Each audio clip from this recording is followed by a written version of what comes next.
Efter STX vil jeg gerne læse til folkeskolelærer. Jeg skal læse til dyrlæge. Forfatterskolen eller dansk. Jeg skal læse fysik. Matematik. Efter STX, så skal jeg læse medicin. Jeg vil gerne læse sociologi. STX står for studentereksamen. En studentereksamen tager 3 år, og den forbereder dig blandt andet til at fortsætte med en videregående uddannelse. Nynne og Bjarke har begge valgt at fortsætte på STX efter grundskolen. Jeg hedder Nynne, og jeg er 17 år gammel, og jeg går på STX i Holstebro. Og før det, der gik jeg på efterskole, og så gik jeg videre efter 9. klasse. Jeg hedder Bjarke, og jeg er 18 år gammel. Jeg går på STX. Før jeg gik på STX, der gik jeg på efterskole, musisk efterskole. Jeg interesserer mig rigtig meget for musik. Jeg spiller selv trompet, og før jeg gik på efterskole, der gik jeg i folkeskole. STX starter med et grundforløb på et halvt år, hvor du præsenteres for fag og arbejdsmetoder i gymnasiet.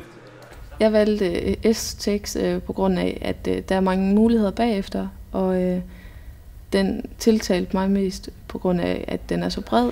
Der er både om samfundet, og der man kan så vælge sig ind på noget, der er lidt mere specifikt, også med naturfag, som jeg har valgt. Du skal finde en, der er lang og ligner lidt en børsteorm. Du er i høj grad selv med til at bestemme, i hvilken retning din studentereksamen går. Der er mange kombinationsmuligheder. Man kan vælge en naturvidenskabelig studieretning, en samfundsfaglig, en sproglig eller en kunstnerisk på STX. Og jeg har så valgt kunstnerisk, som har musik på A-niveau.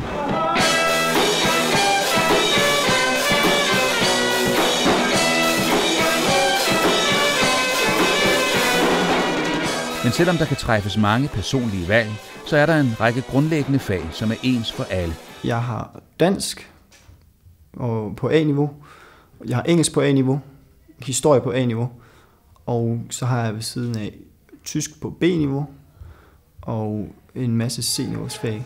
Så derfor synes jeg, at musik på A-niveau, det virker som den rigtige linje for mig. Og så kan man så vælge et drama ved siden af det. Det har jeg ikke gjort. Jeg har valgt matematik i stedet for. Prøv lige at gå ind i det. Hvorfor har den taget 2? I 1. G, der har man et kreativt fag, og der har haft drama. Og så har man oldtidskundskab og religion. Det får man senere. Ja. Og idræt har man alle 3 år. I idræt, der laver vi nogle forskellige sportsgrene og spiller noget fodbold og nogle forskellige boldspil. Og så har vi det her projekt nu på 8 uger, hvor vi skal lave et træningsprogram, hvor ser om vi kan forbedre vores kondi. Så vil jeg også tage matematik, fordi at jeg er ikke sikker på, at jeg bliver noget med musikken i min fremtid, så jeg synes, det er godt at have noget at stå lidt tilbage på, noget naturvidenskabeligt. Vi kigger efter kiselalger og planter, som vi har været nede og hente i Vadehavet, hvor vi så skal undersøge dem nu, og skal vi skrive en rapport om det. En af de årsager til, at jeg valgte STX, det var på grund af det sociale. Jeg havde nogle forventninger der, og det har helt sikkert levet op til de forventninger. Og jeg startede med jeg kendte nærmest ikke nogen på STX, da jeg startede, og nu har jeg en rigtig bred omgangskreds. Velkommen til første elevrådsmøde. I elevrådet, der har vi tager en masse ting op til debat. Stig, han har lige lavet en Facebook-gruppe, en ny Facebook-gruppe, som vi gerne vil have, at I alle sammen lige melder jer til. STX giver mange faglige kompetencer, og det er samtidig en uddannelse, der forbereder dig til det samfund og den kultur, du er en del af. Eksamensplanen er kommet, den ligger godt over i skolens pengeskab, men i aften skal der festes, og vi starter med at danse. Hvad har du tænkt at lave her bagefter? Jeg har tænkt mig at gå på MGK, musikalsk grundkursus, hvor jeg søger ind allerede nu her til næste år, mens jeg går i 3.G.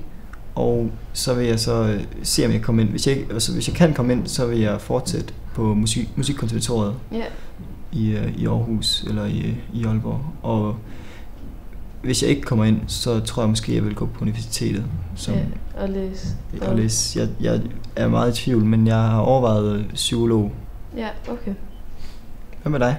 Jamen, jeg vil gerne læse til dyrlæge. Ja? Ja. Er det ikke svært at komme ind der? Jo, men det er jo det, jeg prøver på her. Der er jo et højt gennemsnit. Ja, det er det, jeg kæmper for. Ja. Men ellers vil jeg også gerne ud og rejse lidt inden. Og opleve Ja, selvfølgelig. Ja. Lige blive helt afklaret, om det er det, man vil. Ja. Hvis du vælger efter interesse og evne, sikrer du dig 3 gode år i gymnasiet, og du får et godt udgangspunkt for mange forskellige uddannelser. Du kan tage en STX-studentereksamen på Holstebro Gymnasium og HF, Døsvej 64 i Holstebro.